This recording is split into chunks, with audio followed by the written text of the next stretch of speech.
Griffon Sports Insider is presented by Mosaic Life Care.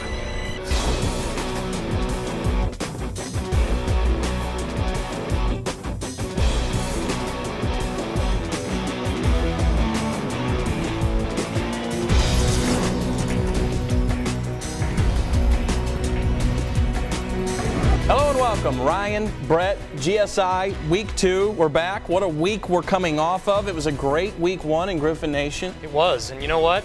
I'd take 30 more just like it. All we did was win. Volleyball won, soccer off to their best start in school history, and guess what? Football, a pretty unbelievable finish last Thursday night as well, and they're 1-0. Yeah, they're 1-0, and let's begin there. Defense, the name of the game after last Thursday's 10-9 victory over Central Missouri. Tailgaters getting the early start to the holiday season. It's football season. Opening Thursday night at Missouri Western, Griffon's trying for a ridiculous 11th win in 12 years against Central Missouri. Jerry Partridge coaching his 200th career game. Freshman quarterback TJ LeFevre getting his first career start, getting the nod over fellow freshman Skylar Windmiller. But it was not a storybook beginning to the new era. LeFevre having first half struggles, just 3 of 12 through the air, 3 interceptions in his debut, all in the first half. This game was scoreless until midway through the second quarter. Central strikes first. Running back Levance Taylor gets loose and gone. 47-yard touchdown run gets the Mules on the board, but the extra point blocked by Michael Jordan. That play will prove to loom large. Griffons go to the half down 6-zip, and with LeFevre struggling, Windmiller gets the nod for the majority of the second half. Late third quarter, hooks up with Josh Walker, who zigs and zags his way for a big gain. Windmiller 5 of 11 for 69 yards on the night. That leads to a John Schmiemeyer 34-yard field goal. Griffons score their first points of 2014 with a minute 21 left in the third quarter. Central would answer with a field goal in the fourth to make it a 9-3 game. Defensive coordinator Wes Bell instructing his unit to make something happen, and they oblige. Final minutes, Giannis Modelis sacks quarterback Hayden Hawk. Mules backed up deep against their own end zone. A couple plays later on 3rd and 18, Hawk's pass is intercepted by D lineman Arbanis Elliott, who rumbles inside the 5. Elliott also had a fumble recovery on the night. Griffs get the ball with a short field and 2 minutes to play. Offensive coordinator Todd Throckmorton, your instructions. And you get in that freaking end zone. It's on you guys to get it done. And get it done they do. Raphael Spencer, tremendous night. 30 carries for 160 yards and this touchdown. The extra point is good. Spratt Stadium is rocking. Western takes a 10-9 lead with a minute 28 to play. Final seconds, Mules past midfield with one final shot, but that is not going to get it. And for the 11th time in 12 seasons, Missouri Western down Central Missouri. 10-9 the final. It's the Griffons' fewest points scored in a win in 12 years. Defense was tremendous. Offense wasn't pretty, but a win is a win, and what a way to start the season. You know, we just keep finding ways to beat Central Missouri. That's what I can look at. I mean, it's just one of those things that they were up and down the field on us. We played courageously on defense. We had a lot of mistakes, and I'm very disappointed in it. We got to get corrected or we won't be a good football team. We got to play better than that. Our quarterback play will be better. Don't worry about that. That'll happen. The defense, we stood up. We knew that the offense might be a little sluggish because it's kind of hard for them coming out, but we helped them out a lot. And it's going to be times where they have to help us out too. Arbanis made a fantastic play. Mike called us all out saying we need to make a play, and he made it. You think Arbanis had that in him? Oh my gosh, I'm so glad he did. All right, Arbanis Elliott, tell me a little bit about the big interception play. I tipped it and fell on my hands, and I almost hit me when he hit me. I didn't see him coming. Now that's from all the ball drills and the tip drills we do in Indo, right? Oh, we practice that drill all the time. I should have scored, but. Now what were you thinking when you were running? Because I mean, you look fast. Really, you got caught by a fat kid. You know, I was just thinking just in the end zone, and he caught me. Nice job punting tonight, Scott. Thank you. You punted a lot. Central had a really good defense. And joined now by head coach Jerry Partridge. We'll talk about your punter in a minute, but first, you got outgained by 200 yards. You lose the turnover battle and still win. Characterize that. Doesn't happen very often at all. And happens against Central Missouri, though. I guess. And we've lost our share of those where we've outgained somebody a whole lot and lost a game. But a lot of times they've always turned the ball over. This time we lost a turnover war, we lost a yardage war, but somehow won. I think special teams we won there, certainly kicking and punting. We blocked an extra point with Michael Jordan, and then certainly one of our turnovers led to a score. And I don't know that it really ever led to a score. Well, defensively, I think it's now legal to talk about our new scheme. It's now out there on Legal. film. We did give up some yards. Some of those were late in both halves and a couple big plays. But all in all, I like what you saw from the defensive unit. Well, we get 4 gains of 20 or more. Overall, pretty good. I think we covered really well on the back end. I don't think there was ever any holes, and I think it helped us at times because I don't think Central Missouri was prepared to block a 3-man scheme. But that being said, you talk about this era of college football where there's a low-scoring game is considered 28-21. A 10-9 game in this era, that's really hard to do with the way the rules are set up for offensive teams. And we're pretty good offensively, and Central Missouri obviously has got a great record of it. Certainly their head coach, Jim Swoboda, does. And he didn't forget how to coach offense. No, in 2011 we won 17-6 against them. So I don't know how many times Coach Swoboda team has been held under 10 points.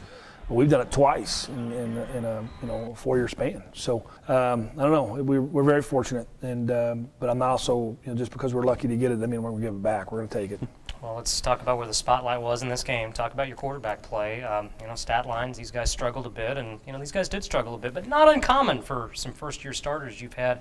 Go back and look at Drew Newhart's line. Wasn't great in game 1, and Travis Partridge's line wasn't great in game 1 either, and they turned out fine. Just assess those two guys. Well, TJ and Skyler had to go against Central Missouri, much like Travis had to go against Pittsburgh. The difference was in Drew's, we're playing Baker, and we just thoroughly out-athlete, but we only beat them by 20 that day. And but I talked to TJ Lefevre about it afterwards a little bit. I said, hey, look, Travis's first start against Pittsburgh was not a pretty scene, and I said Drew Newhart's wasn't either. So I think both of those kids will get better as the year goes on.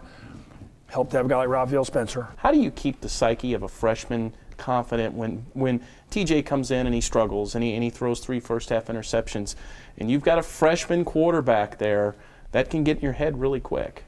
Well, again, we've done it before. I think that happened with Travis a little bit, and then the very next week in Central Missouri, broke a long run. He didn't necessarily throw it well that first one, the second one back, but he broke a long run against Central, and I got him going a little bit. And he started winning games, and I think that's what's going to happen here. The more you're winning, and the more you start to continue to improve, things will get better. And the hard part is I don't think either one of them played well to say, hey, he's the guy yet, and that didn't happen. So that is why it's different from Travis Partridge. Right, there was nobody else. There was nobody else. And there is somebody else now. He was able to improve because we let him improve. And this one here, somebody's going to improve. That's going to happen. So, but we don't want to get ourselves caught in that little rotational, look around and get yanked kind of thing. We've talked about quarterback play. We've talked about running backs. We know Raphael had a great day. I like to rewind storylines and see what we were talking about this time last year. And we're talking about offensive line. We had 5 new starters last year. This year, not the case. We've got guys back, guys that have played. Suss how that group played in game 1. How do you feel about those guys? Can play better. We think they're going to be very good. Leonard Wester got the high grade. Played the best. Pass pro-wise, we weren't great. And then Christian Orduña, right tackle, we think is an all-conference caliber player, and will play at that level as the year goes on. We think we have 3 kids in there that can be all-conference guys. Probably only one of the 3 played at that level on Thursday night. But we've got to continue to get better and play better and to help young quarterbacks develop. Your punter didn't get the credit in the video and the highlights, but Scott Groner, wow, what a day he had. Well, if you said, hey, here's the MVP of the game, it probably was Scott Groner. He flipped the field several times. Yeah, 9 punts, pinned the field multiple times, a 70-yard net punt at one point. Flipped the whole. He's kicking from his own goal line, and they're snap the next snap inside their 15. Well, we'll talk about, hopefully you won't have to punt as much this week at Central Oklahoma. We'll talk about that.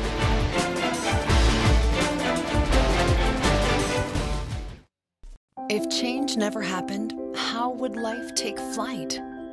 How would our days unfold? At Heartland Health, we believe change can be beautiful. That's why we're changing our name to offer you even better care.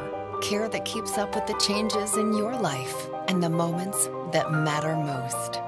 Heartland Health is becoming Mosaic Life Care. It's more than health care, it's life care. Visit us online to learn more. Week 2 takes Griffon football to the Panhandle State for a Saturday night battle with Central Oklahoma. The last time these two teams hooked up, October 5th of last year. Western outgunned the Broncos 63-30. As for this season, who knows? Only Bo. Stick 'em, ha ha ha, stick 'em. Stick 'em, ha ha ha, stick 'em.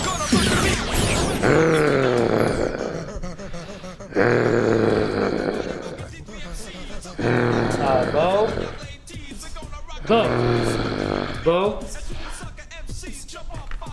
Don't you ever mess with Big Bo when he's Bronco busting.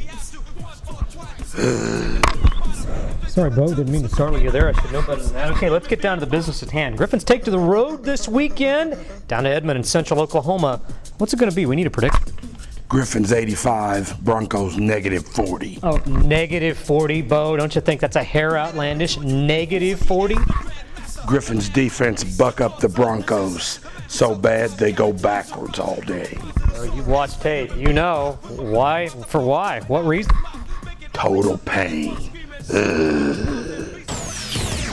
And welcome back. Negative? -40 points. Negative. That's a record. It would be a record. We've never before done in the history of college football. I don't know how you get that. I don't know how you get to that. I don't know how he comes up with that, or you, or whoever does it. Science. Yeah. Bo comes up with it. He's usually always right, too. Total pain. He's always right. Total pain. He's eating too many cheeseburgers.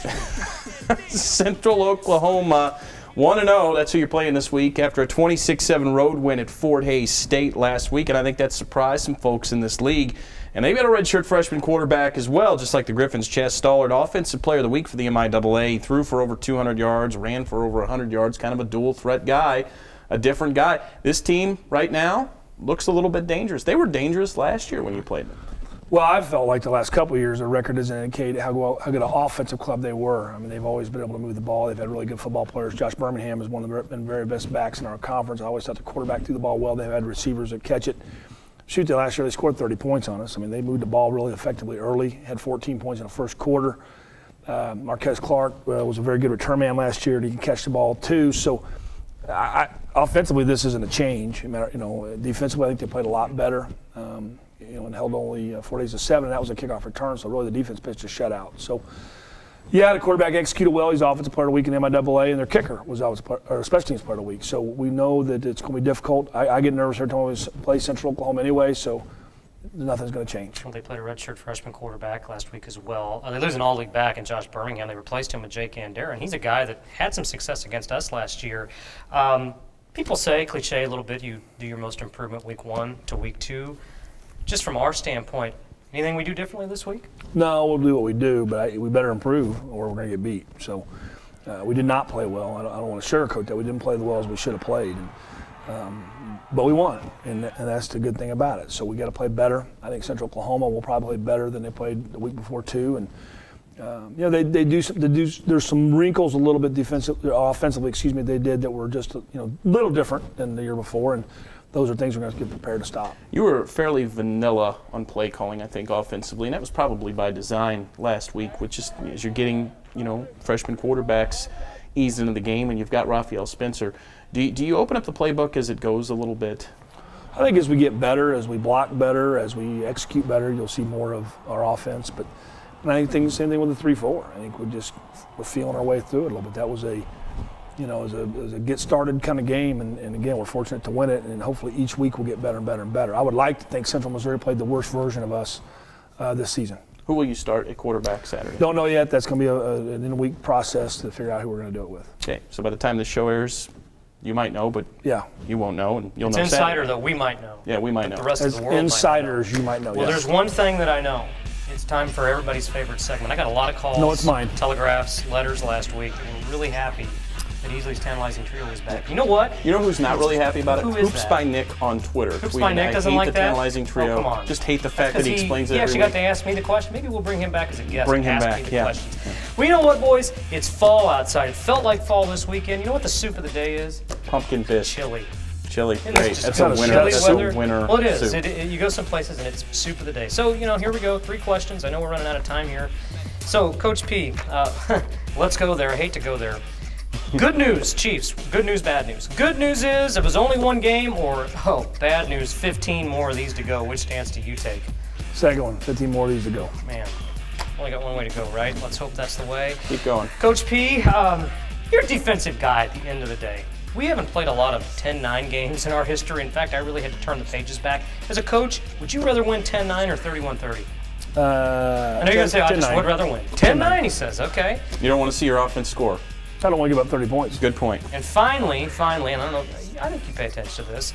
We've only played week 1 of the NFL, but if you played fantasy football and you had the first pick, who would you take? Who would be the stud star of your team? I don't. Tom Brady maybe or something. I don't know. I don't really pay attention enough to make that kind of call. I'm the same way. I got forced into a fantasy football league this year. I don't think I started anybody. My whole statement with professional athletes right now is go Royals. Go Royals. Absolutely. Just win one in Detroit. 2 games up to start the week. We'll see how that finishes. That's Jerry Let's Partridge. get to number 2 this week. That sounds like a win good number plan, 2 would be doesn't it? good. At Central Oklahoma, Saturday night. We'll see him there. We'll be there. You can listen to it on the radio. 680 KFEQ, GoGriffins.com, all that good stuff. You can follow it anywhere. Follow another win. Yeah, or make the 4.5-hour trip. I don't know. It's a long trip. Yeah, they will. All right, we'll be right back.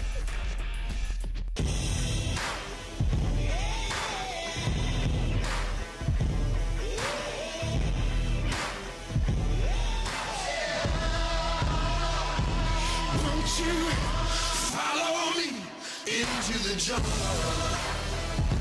Ain't no God on my streets in the heart of the jungle. Won't you follow me into the jungle?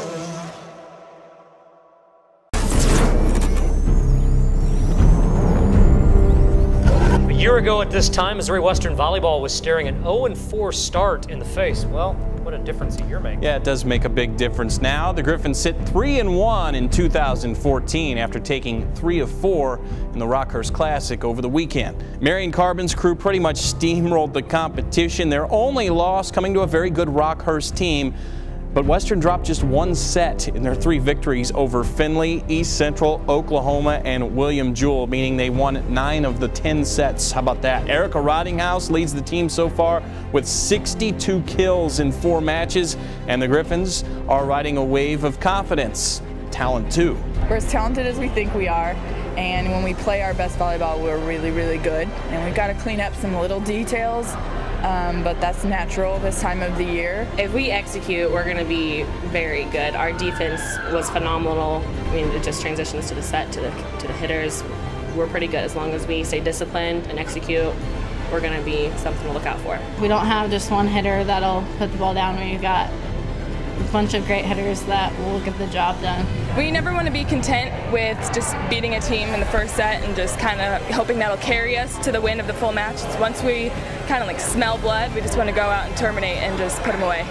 We talked about that honestly before, like when we were setting our goals. We're like, okay, last year we were 0-4 to start. Like, we can't do that to ourselves. We can't shoot ourselves in the foot to start off. So we are really like determined to come out and focus on every single game like one at a time instead of just, you know. That's so cliche.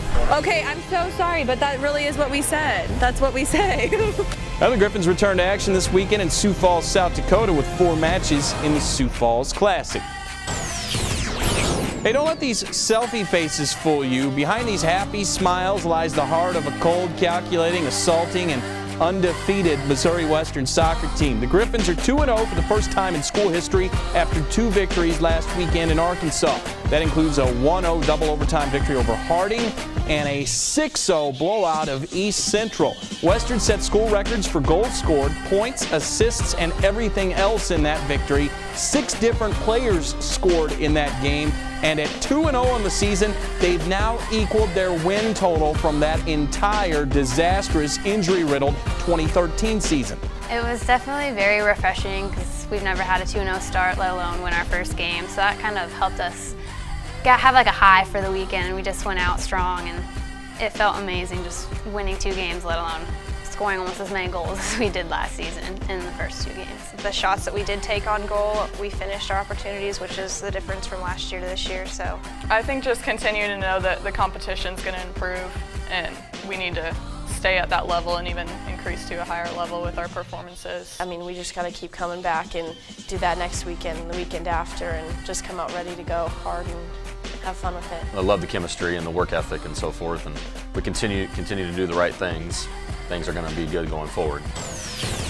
The 2-0 Griffins come home this weekend. 2-0's got a nice ring to it, doesn't it? It's a very nice ring. Yeah, home opener Friday night, 7 p.m. versus Bemidji State, followed by a noon match with Augustana on Sunday. Hopefully home cooking will result in a 4-0 record, and that would sound even better. Would sound even better. You know what? A great, hard-working group of individuals, very high-character kids on that team.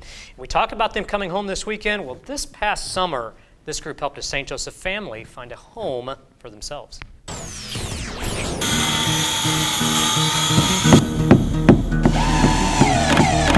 We're out here at Midtown St. Joseph with the Missouri Western soccer team building a house for Habitat for Humanity. I don't know if they knew exactly what they were getting themselves into, but we didn't really know either, honestly. Well, he just kind of randomly brought it up to us one day. He's like, "Oh, take this Saturday off. We're gonna be working for Habitat for Humanity." And at first, I didn't really know what it was, but then I found out what it was, and we're like, "We're building a house." Like, I was like, I have no experience with this. Well, I originally thought that we would be putting up walls, and I thought that that would be the most crooked and unstable house you could possibly build. We're working on a single-family home with multiple projects. We started outside, which was a little cold this morning, but used to be an old structure out here. I guess it was like a brick home, and there was just a bunch of bricks outside, so we've been digging up. A lot of girls have never used the shovel before, so that was pretty funny to watch. I have not done anything like this before. I mean, I've painted a wall for maybe 10 minutes and got bored and quit, so yeah, it's a little new to me, but I think I'm catching on. Well, so far, a couple of us were installing vinyl siding, so that was an experience. I've never done that before, so I think my dad would be proud, actually. And we worked on a trench, filling the trench in, we put in an electrical box, built a porch on the backside. You guys are painting the walls and everything? Yeah. Nice job. You gotta paint the whole house. Well, they call it eggshell, but I thought it was off-white. I thought that was a pretty good description. Habitat for Humanity actually has the family work for 200 hours. Sweat equity hours, so the owner of the home has to put in a certain amount of hours to own it after building it, so they have a great hand in it. It's nice to meet the owners, the people that would never ever own a home in their lives get an opportunity to own a home. It's people that rent or live in low-income areas, and it's really fun to see them have something that they're so proud of and that they built themselves and that's truly theirs. So it's really neat to see. I really appreciate what the kids are doing. They have awesome attitudes about it.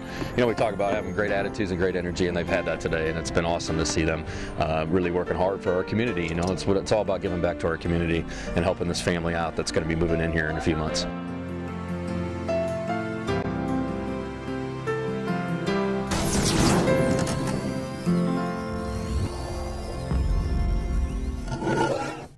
If change never happened, how would life take flight? How would our days unfold? At Heartland Health, we believe change can be beautiful. That's why we're changing our name to offer you even better care. Care that keeps up with the changes in your life and the moments that matter most. Heartland Health is becoming Mosaic Life Care. It's more than health care, it's life care. Visit us online to learn more.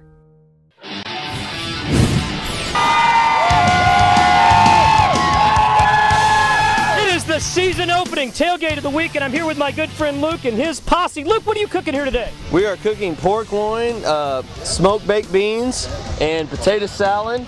And well, we didn't cook that, but we got potato chips. Hot all potato out here. Yeah, we got it all out here. Smoked baked beans. Did you smoke those yourself? I smoked them myself. You better try them. Now we've talked about this pork loin. Is that spicy? Is that seared in juices? That's not store-bought, is it? It is. No, I prepared it myself about 6:30 this morning. Put it on there, and it's smoked all day. Well, it's 110 in the sun, but it's 80 in the shade. This is not Luke's first rodeo. Luke, for being our tailgate of the week, we're going to give you $50 toward your next Griffon tailgate. Compliments of our good friends at Apple Market. Guys, let me hear you now.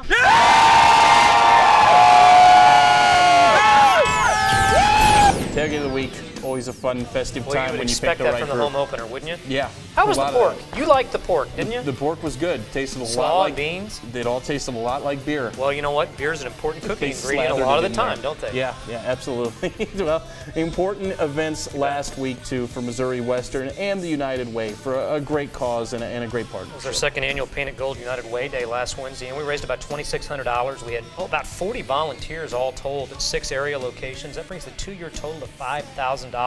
And again, all goes toward the United Way campaign. And we had a great crowd at our kickoff rally last Wednesday at Uncle D's as well. Jerry Partridge radio show was there, and we look forward to. We'll have 4 more rallies this year, and we look forward to more great crowds coming up. Great crowd for the home opener last weekend, and hopefully we'll have a good crowd making a trip to Edmond, Oklahoma this Saturday for Griffon football. But see if they can get another win. That would be good. That would be nice. And you know what? If you can listen on the Griffon Sports Network, KFEQ here in town, KMRN in Cameron, or anywhere in the world. Online at GoGriffons.com. GoGriffons.com. Also, come check out Missouri Western Soccer and its home opener Friday night, Bemidji State at Spratt Stadium. They also play on Sunday at noon. See if they can go 4-0 on this young season. GSI 2-0. We're 2 for 2. We are. We've got our gold on. We do. Expect you to wear your gold. We'll see you next week. And as always, Go Griffs.